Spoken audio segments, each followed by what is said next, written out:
The controversial carbon tax began at midnight, and so did renewed campaigns by the government and opposition. The campaigns featured TV ads, giant billboards, and a treasurer waving a lamb roast. The economic, political and the government hopes environmental consequences are profound.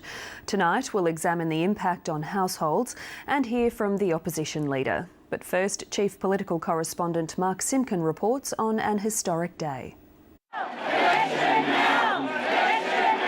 This is C-Day, the start of the biggest and most divisive economic change in more than a decade. Julia Gillard fronted a friendlier crowd.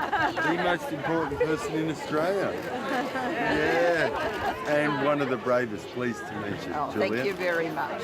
In miserable Melbourne, the sky did seem a little lower, but it was definitely still up there. Australians can look round and see the sky hasn't fallen in. Around 300 companies will pay $23 for every tonne of carbon they produce.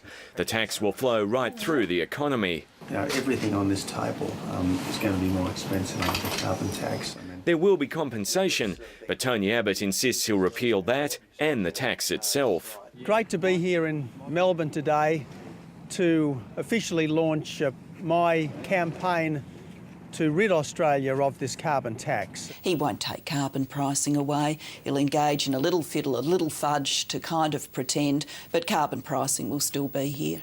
The government isn't ruling out changes of its own. Well, if some tweaking is justified, of course we'll consider it. It'll be months and perhaps years before the full impact of the tax is known, although the electricity shock will start immediately. The ABC's obtained the government's state-by-state breakdown. It shows power prices are going up by as much as 18% in some states. The weekly hip pocket hit ranges from $3.35 in Victoria to $6.40 in New South Wales. Only part of that is the carbon tax, though. Labor estimates its contribution as more than $4 a week in the ACT, but only $1.34 in South Australia. Australia, this campaign is now on. It's now on. The campaign comes complete with mobile billboards and television ads. There will be no carbon tax under the government I lead. Labor lied, and now we're all being hit with a carbon tax.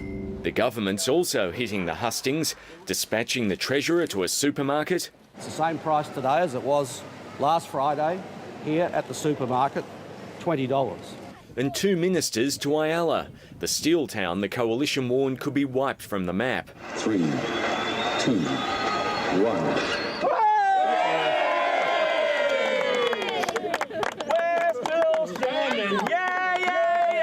Kevin Rudd's support collapsed when he didn't put a price on carbon.